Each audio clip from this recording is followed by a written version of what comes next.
This week, the movers and shakers of the game converged on Dublin, the first ever World Rugby Conference.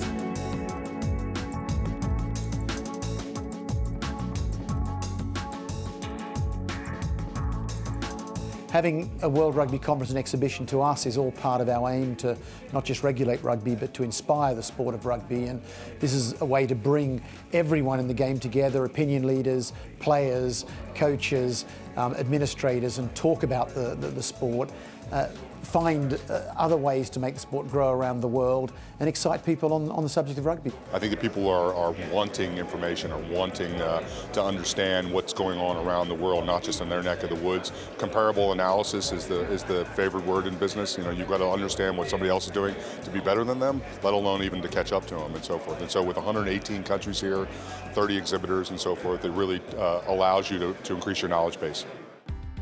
2 years on from lifting the Webb Ellis Cup in New Zealand, Richie McCaw took time out from the All Blacks tour to hand it over to IRB chairman Bernard Lapasse.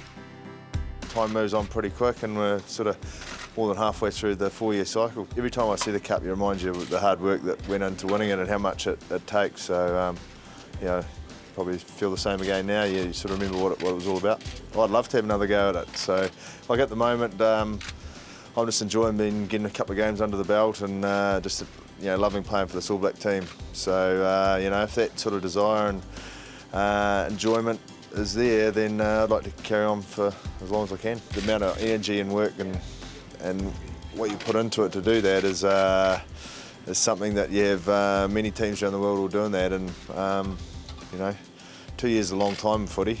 Sort of remember, thinking back to the talent we had in teams like in 2006 and 7. Like it was a pretty talented team. Yet we perhaps, we did come short in the tournament that counted. But then you look at this year, for example. Like we've got a great mix of experience. With 4 guys, played over 100 caps, and some young fellas who are hugely exciting. And I think we've got a really good balance at the moment. So from that point of view, experience versus just talent and that sort of youthfulness, I think we've got a pretty good mix, and I guess the results have shown that this year.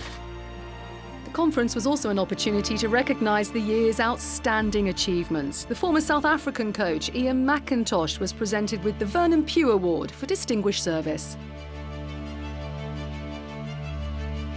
11 legends of the game were also inducted into the IRB Hall of Fame.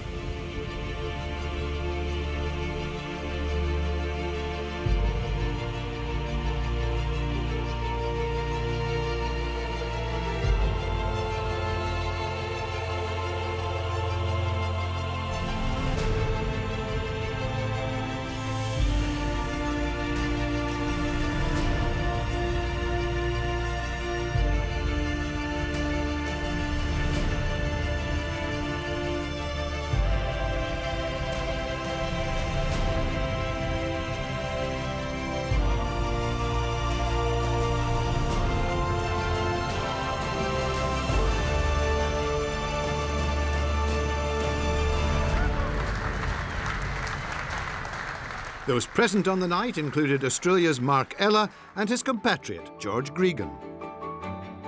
When you think of the people who've been sort of inducted this evening and previously, it's something which I think when you start your playing career or you start your rugby career at any age, you don't expect something like this. But yeah, really pleased. I think it's representative of a lot of people I was lucky enough to play with and obviously be coached by. And you look back on your career and to be sort of, I guess inducted in something such as this is a huge honour. I've made many, many friends, not only here but all over the world, some of which I still maintain contact with, although unfortunately at my time of life they're getting fewer and fewer.